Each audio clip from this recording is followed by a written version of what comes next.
I really think this is something we need to consider both sides on. I really do. I don't think, let me just tell you something. When I was at Fox News, which was a long time, 14 years, I would have known exactly what to do in the wake of Trump's attack in Venezuela, his retrieval, shall we say, to put it in mild terms, of Nicolas Maduro. I would have known that I was supposed to cheerlead it. And I turned on Fox News yesterday, and I'm sorry, but it was like watching Russian propaganda.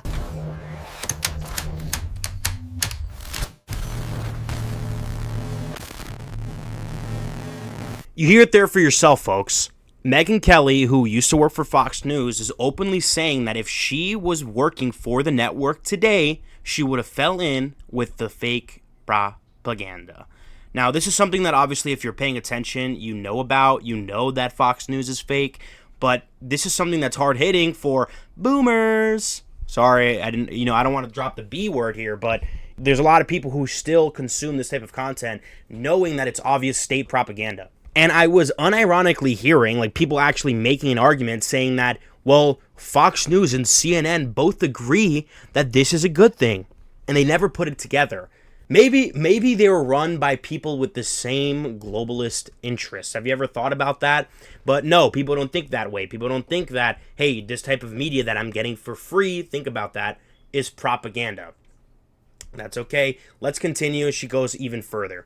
I love our military as much as anyone, and I believe in President Trump, but there are serious reasons to just exercise a note of caution before we just get on the rah-rah train. All right, I have done that enough times in my career as a Fox News anchor to have been embarrassed enough to know I'm going to stay on the yellow light for this. I'm not in the green light territory. I'm not in the red light territory either, but I am staying in the yellow light territory. That takes a lot of courage for someone to go out there and say that, because that also hurts her. She's saying that, she was someone going hoorah, eating the propaganda and also spreading it. Someone who was working essentially for the state, for the government, as a propagandist, Operation Mockingbird. And sometimes people don't even realize that you don't even necessarily have to be put in a meeting and say, hey, oh, you need to be put in a cage, and they put a dark room, and they go, hey, if you don't say this fake stuff, you're gonna be killed. We're gonna kill you, and then we're also gonna give you $10 million if you do it. It's like, it doesn't necessarily work that way. All it necessarily has to be is that you know who your big boss is. You know who pays your bills. You know who's the head of Fox News. You know what to do and what not to do to keep your job. At the end of the day, those are the people who make decisions about what's happening on the network. And you know how to play that party line. You know what to do. You know what to say naturally in order to keep your job secure.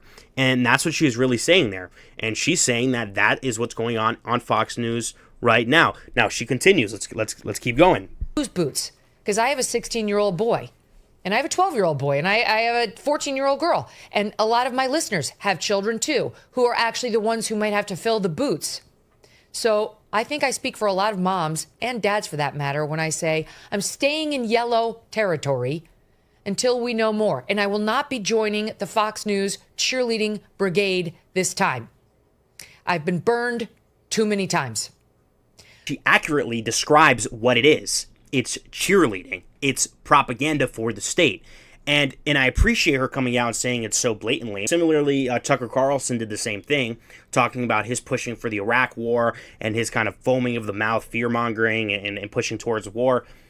And again, Tucker Carlson, he's a little suspicious, sussy baka to me, because his dad's CIA connections, and his dad was literally a journalist or a news radio host for the state, like for the CIA. And he says that he grew up in CIA family. Whatever. That's besides the point. But instead, let's focus on the fact that Megyn Kelly's out here and just saying the obvious, blatantly just spilling the game.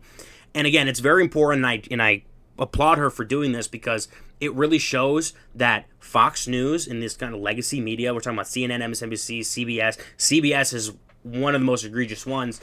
They just bought Barry Weiss in there.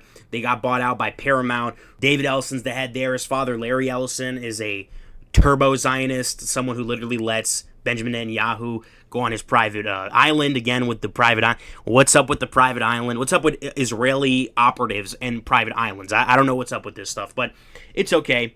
But this is basically it for today. It's a pretty short video. I just wanted to come out and say this because, again, I think this is super courageous of her to come out and do this because this is important. This is important for people to see. It's important for people to see that we live in propaganda world. We live in clown world, and things are not as they seem. So stay smart, stay sharp. Don't let this type of stuff fool you. And if you're watching this video, I doubt that that you would fall into this type of propaganda, because typically people who watch YouTube don't watch Fox News. That's a cable thing. So it's more important for the older generation, but I want to make sure that the younger generation's locked in. And hey, if you're 40 out there, 40-year-old Mark, hopefully I knit the hell. I only get like 40 views, so the chances of the 40-year-old Mark is watching this is pretty low, but I'm here for you, okay? Don't watch Fox News. Don't stop. Don't touch it, okay? You're even 40 years old, actually. You're still young. You're still hip, 40 years old. You were a teenager during the 90s. Yeah, you're pretty hip. You're pretty cool, so I doubt that you're falling for this stuff either, but, the 50-year-olds. 50-year-old Jacob, you need to be careful, okay? And 6-year-old Bartholomew, you need to be careful as well. But that's it for today. I appreciate you guys watching. Thank you so much. Like, comment, subscribe, job, all the things. You know what to do. You know what I'm trying to say. Thank you so much. Bye-bye.